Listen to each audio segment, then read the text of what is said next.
This is my review of the Amico Power Art 200. I had been watching welding videos, and there was a girl who goes by the name of Tara TN, and she had bought, I believe it was an S160 from Amico about 3 or 4 years ago, and I saw that she was doing 5/32 6010s. Now, I'm not really all that interested in 5/32, but I am interested in doing 6010s. So I looked and looked, and I finally found that they had this one advertised, and specifically advertised that it does 6010s. And so I went out and bought it. It's been a couple of weeks, and I've been doing a lot of welding pads and things like that to try to learn weld better. This is the stinger, and you'll notice that in there, that is solid brass, and it clamps well. It clamps tight and strong. Up at the front here, there's a narrower clamp that is good when you're using a 1/16, which I have tried. Worked fine. The clamp is not necessarily the best clamp, but it is a very good clamp. Much better than a lot of clamps that I've seen. It has a very strong spring in it, and it clamps on well to my welding table.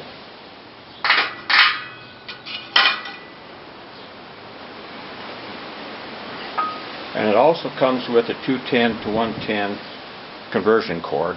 Now, it's kind of funny. I keep seeing videos where people say, "Oh, I only have a 110. Well, in my carport, I do have 110, but it's not a dedicated circuit, so I don't want to try it. It'll probably blow my fridge. But I do have 220. When I started welding and playing around with it a couple of years ago, I opted to go straight 220 because I know you get better welds with that. Now, this has the power switch in the back. The power cord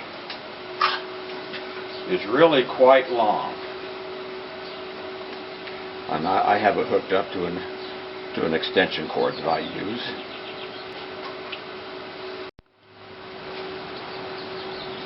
Now, this goes from 5 amps, if I'm real careful here at the bottom, it's real touchy,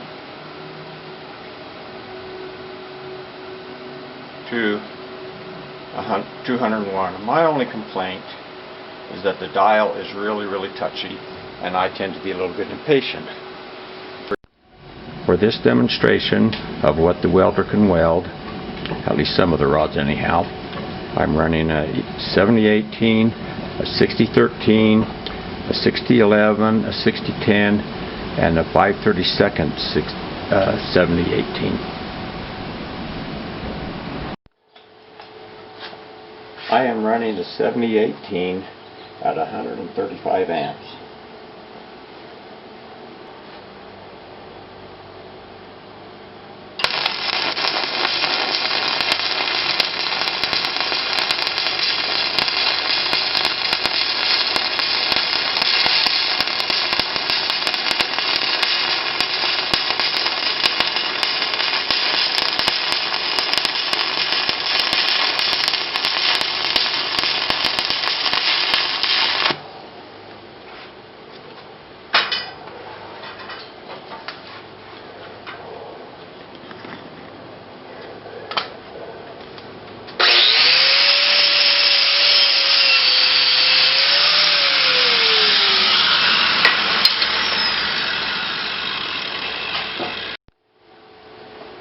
My next rod is a 6011, and I'm running it at 115 amps.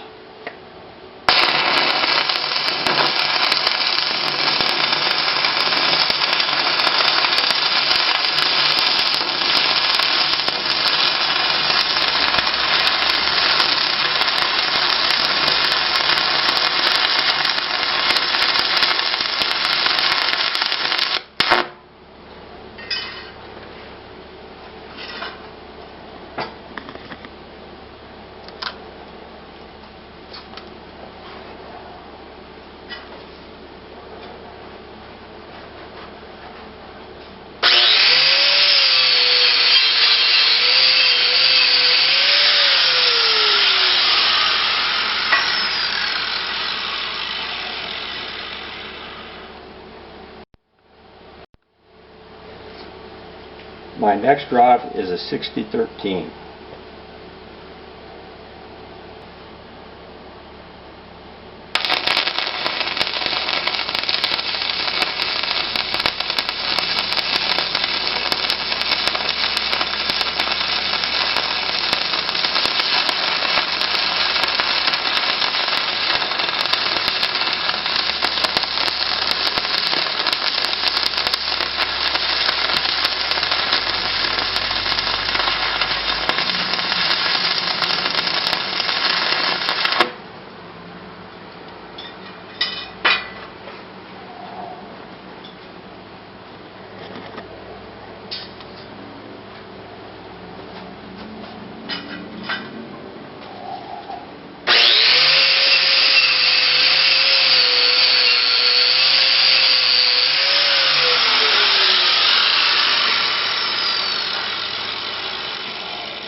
My next rod is a 6010. Now I often have a problem with the 6010 in that I lift it a little bit too much and then the arc has to restart.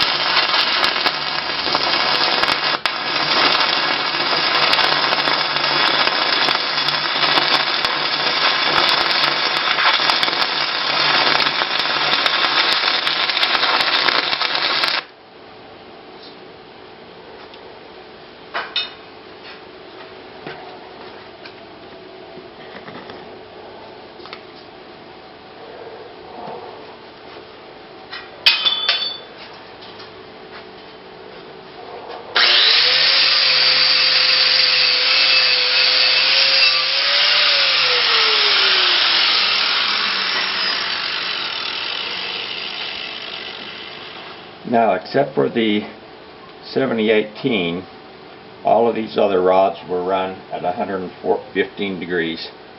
I'm going to be running a 7018 5/32 rod, and I'm going to be running it at 150 amps.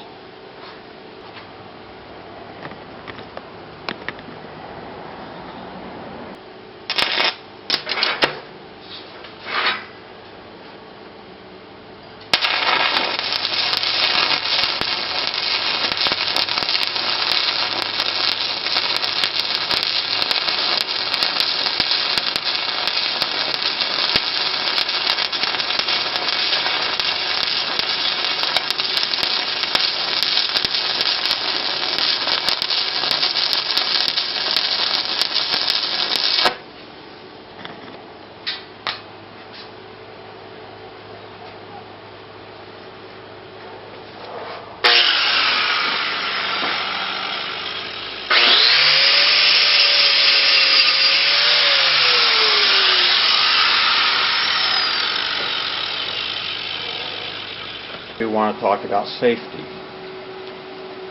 First of all, get yourself a good breather. This is a 3M, and it does a good job of keeping the smoke and the smell out of my nose. When I first started welding and I was doing a bunch of grinding, it would get all up in my nose, a little grinding, and I'm going, no, that's not safe for me, so I went and bought a breather. Also, use welding gloves. I can't believe the number of videos I see where people are not wearing gloves when they weld, or they're welding in short sleeves. You'll notice I have a welding jacket on. I like to keep my arms from not getting pock markets from weld spatter. So always wear a good set of leather gloves. And then get a good helmet. Now I happen to have an Eastwood brand, and it's a pretty good helmet. It is an auto darkening, and I find that it works really, really well. So it's probably out of focus. I'll try bringing it over here. So whatever you do, if you're going to weld, please be safe. You'll enjoy it a lot more. Thank you.